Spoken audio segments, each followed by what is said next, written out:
안녕하세요. 어렵고 이해가 잘 안 되는 정보를 쉽게 설명해드리는 돈 되는 지식 채널입니다. 오늘은 3기 신도시 부동산 전망에 대해서 알아보겠습니다. 3기 신도시는 2014년부터 서울 집값이 다시 상승하기 시작하면서 2018년까지도 상승을 이어가자 정부는 남양주, 하남, 과천, 인천에 이어 고양 부천까지 6지역에 18만 호에 이르는 3기 신도시 건설 계획을 발표했습니다. 정부는 3기 신도시 카드를 통해 서울 집값을 잡으려고 하는 것이죠. 하지만 여러 여론에서도 이번 3기 신도시 발표가 서울 집값을 잡겠다는 의지가 있는지 의문을 가지는 것도 사실입니다. 서울 집값, 그 중에서 가장 뜨거운 강남 집값을 잡기 위해서라고 보여지지만 발표된 3기 신도시 중 강남이 관심을 가질 만한 지역은 과천의 7천 가구가 전부입니다. 2기 신도시 사례에서도 알 수 있듯이 강남과 근접한 분당과 평촌은 여전히 상승 곡선을 타고 있지만 강남과 거리적으로 먼 일산의 집값은 분당과 평촌 대비 큰 상승을 보여주고 있지 않습니다. 같은 시기에 비슷한 자금을 들여 어느 지역을 선택했느냐에 따라서 현재 집값의 가치가 완전히 달라진 것이죠. 또 한 가지 우려스러운 점은 신도시의 교통망 문제인데요.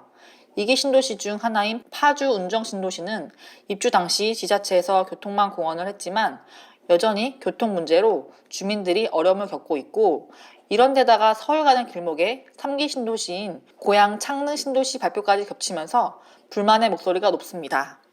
2기 신도시 중 그나마 성공했다는 위례 신도시도 교통의 오지로 불리고 있습니다. 계획했던 철도망 사업 4개가 지지부진해지자 위례 신사 경전철만 추진 10년 만에 민사 적격성 조사라는 산을 넘었다고 합니다. 서울 강남의 입지는 공급 부족으로 더욱 견고해져 가고 서울과 경기, 수도권의 격차가 벌어지는 양극화 현상이 일어나지 않을까 우려의 목소리도 많습니다. 3기 신도시 건설로 서울 집값, 강남 집값을 잡을 수 있을까요?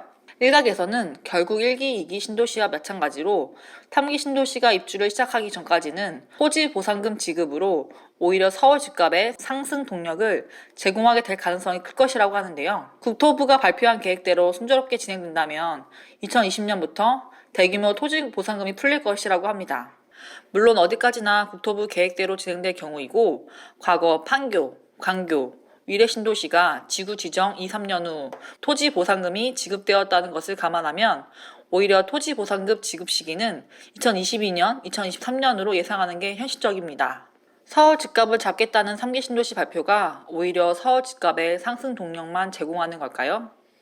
정부 계획에 따르면 2025년까지 30만 호라는 엄청난 공급 물량이 쏟아집니다.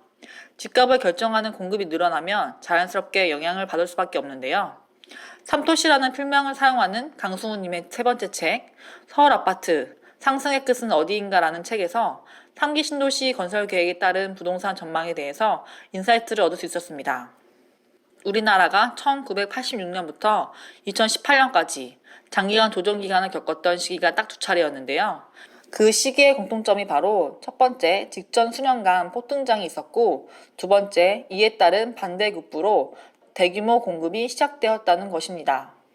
첫 번째 조정 기간에는 1기 신도시 입주가 겹쳤었고, 두 번째 조정 기간에는 2기 신도시인 판교와 강교의 입주를 시작한 것이 장기 조정기를 초래한 원인이 되었는데요. 이 책에서는 과거의 사례들을 통해 볼 때 대체로 지구 지정이 이뤄진 7, 8년 후 입주가 개시되었으며, 국토부가 3기 신도시의 지구 지정은 2020년을 목표로 하고 있다면 현실적으로는 2027년, 2028년부터 입주가 시작될 가능성이 크다고 이야기합니다.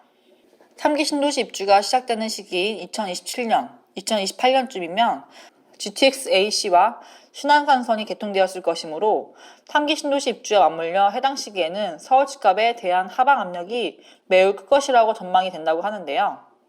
현재 3기 신도시의 영향력을 저평가하는 의견들도 많지만 1기와 2기 신도시가 하방 압력을 제공한 것은 명백한 사실이며 3기 신도시가 대체로 1기, 2기 신도시보다 서울에 가깝게 위치하기 때문에 입주 시 적어도 서울 전세가에 상당한 영향력을 발휘할 것으로 보고 있습니다. 정리를 해보면 정부가 계획한 3기 신도시 입주 시기인 2025년까지는 현실적으로 입주가 어려우며 오히려 토지 보상금이 지급되는 시기에 서울 집값의 상승 압력이 더욱 높아질 것이라고 예상됩니다. 하지만 과거의 사례를 통해 서울과 근접한 지역에 30만 호의 물량이 쏟아지는 3기 신도시가 대대적으로 들어설 2027년에서 2028년에는 서울 집값의 하방 압력을 제공할 것이라고 전망됩니다.